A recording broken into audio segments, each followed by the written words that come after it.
CBS News Bay Area. This is the Evening Edition.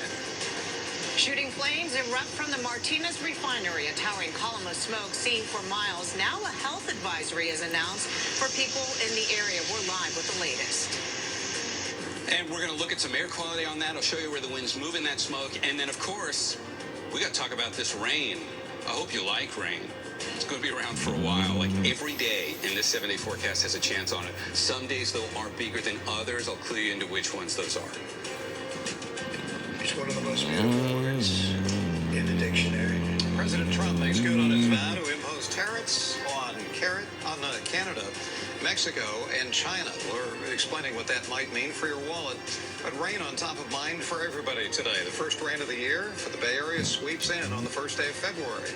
Good evening, I'm Brian Hackney. And I'm Andrea Nakano. The wet weather is here for a few days, as Darren just said. Right now, flood watches are in place for the entire Bay Area. But first, let's get to that breaking story out of Martinez. Massive flames were coming from the Martinez refinery, sending thick black smoke into gray skies. The fire prompting a level 2 hazmat notification. Now there is a public health advisory for Martinez, Pacheco, and Clyde. People in the area with respiratory sensitivities are being warned to stay away or stay indoors with their windows closed. According to Contra Costa Health, the facility alerted the county about the fire just before 2 this afternoon. Now, this is a live look at the scene. People in there tell us they heard muffled explosions followed by 2 columns of smoke. That smoke can be seen for miles. Now, air quality is a concern. Contra Costa Health says most people will not experience any issues, but anyone who notices any symptoms should go inside. Our Sujinam is at the scene right now. She's speaking with officials and will have the latest at 6. But for now, Darren is here.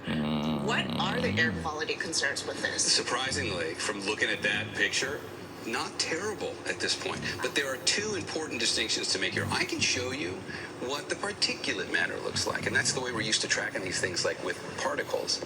But what's coming in that plume? Likely when a refinery goes, there's benzene in it. There are other chemicals you don't want to breathe in.